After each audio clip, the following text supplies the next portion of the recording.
विशेषण शब्दों का तीसरा भेद होता है परिमाणवाचक विशेषण। जिन विशेषण शब्दों द्वारा संज्ञा की मात्रा, माप, नाप तोल का बोध होता है उन्हें परिमाणवाचक विशेषण कहते हैं। इन विशेषण शब्दों में उन शब्दों को शामिल किया जाता है जिनकी हम गणना नहीं कर सकते, उन्हें सिर्फ मापा या तोला जा सकता है। जैसे सेर भर दूध, तोला भर सोना, थोड़ा पानी। यानी दूध, सोना और पानी ऐसे शब्द हैं जिनकी हम गिनती नहीं कर सकते, उन्हें हमें मापना या तोलना पड़ता है। द्रव्यवाचक पदार्थों को परिमाणवाचक विशेषण में रखा जाता है। परिमाणवाचक विशेषण दो प्रकार के होते हैं, निश्चित परिमाणवाचक विशेषण और अनिश्चित परिमाणवाचक विशेषण। निश्चित परिमाणवाचक विशेषण। जिन विशेषण शब्दों से संज्ञा की निश्चित मात्रा का बोध होता है उन्हें निश्चित परिमाणवाचक विशेषण कहते हैं।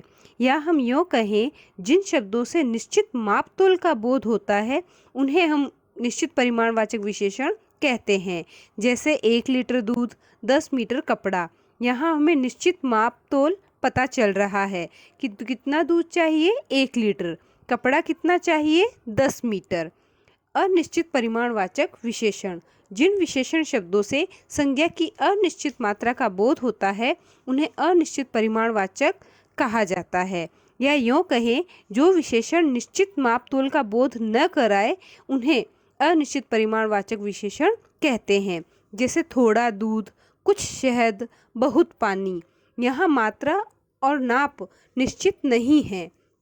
कितना दूध, थोड़ा दूध, यानी हमें नहीं पता चल रहा कि 1 लीटर चाहिए या 2 लीटर, ये निश्चित नहीं है। शहद कुछ, कुछ से उसकी कोई भी मात्रा निश्चित नहीं हो रही है। पानी, बहुत पानी, कितना हमें नहीं पता चल रहा। इसलिए ऐसे शब्दों को अनिश्चित परिमाणवाचक विशेषण में सम्मिलित किया जाता है। विशेषण का अंतिम भेद होता है सार्वनामिक विशेषण।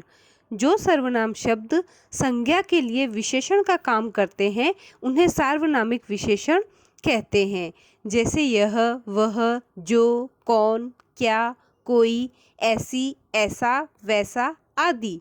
ये सभी सर्वनाम शब्द संज्ञा शब्दों से पहले प्रयुक्त होकर विशेषण का कार्य करते हैं। इन्हें सार्वनामिक विशेषण कहते हैं। जब ये अकेले प्रयुक्त होते हैं तो इन्हें सर्वनाम कहते हैं। यदि हम कहें वह कामचोर है तो वह सर्वनाम है। लेकिन यदि हम उदाहरण देखें, वह लड़का कामचोर है, यहाँ लड़का संज्ञा शब्द के सामने उसी के लिए वह सर्वनाम का प्रयोग किया गया है। संज्ञा से पहले सर्वनाम आया है और ये सर्वनाम शब्द लड़का संज्ञा की विशेषता बता रहा है, इसलिए वह यहाँ पर सर्वनाम न होकर सार्वनामिक विशेषण है। इसी प्रकार देखिए, इस विद्यार्थी ने नकल की है। विद्यार्थी संज्ञा से पहले उसी के लिए हमने सर्वनाम शब्द इसका प्रयोग किया है, तो अतः यह सर्वनाम न होकर सार्वनामिक विशेषण कहलाता है। सर्वनाम शब्द होते हुए भी ये विशेषण की तरह प्रयुक्त होते हैं, इसी कारण इन्हें सार्वनामिक विशेषण कहते हैं। विशेषण और उसके भेदों के बारे में जानने के बाद आवश्यक है कि हम विशेषण की अवस्थाओं के बारे में भी जानें। विशेषण की 3 अवस्थाएं होती है, मूलावस्था, उत्तरावस्था और उत्तमा अवस्था। सबसे पहली होती है मूलावस्था। इसमें तुलना नहीं की जाती है, सामान्य रूप से किसी संज्ञा या सर्वनाम की विशेषता बताई जाती है तो उसे हम मूलावस्था कहते हैं। यानी वह लड़का अच्छा है, वह आदमी बहुत बुरा है। यहाँ हम आदमी और लड़के की किसी से तुलना नहीं कर रहे हैं, इसे मूलावस्था कहते हैं। दूसरी अवस्था होती है उत्तरावस्था। इसमें 2 लोगों की तुलना की जाती है और एक की अधिकता या न्यूनता दिखाई जाती है। जैसे राम मोहन से अधिक बुद्धिमान है। यहाँ राम और मोहन की तुलना करते हुए राम को मोहन से ज़्यादा बुद्धिमान बताया गया है, इसलिए इसे उत्तरावस्था कहते हैं। और अंतिम अवस्था होती है उत्तमावस्था।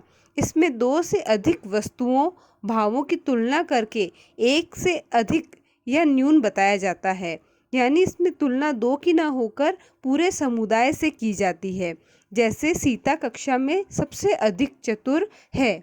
यहाँ सीता की तुलना किसी एक या दो छात्रा से न करके पूरी कक्षा की छात्राओं से की गई है कि वह कक्षा में जितनी भी छात्राएं हैं उनमें सबसे अधिक चतुर है। इसे हम कहते हैं उत्तमा अवस्था।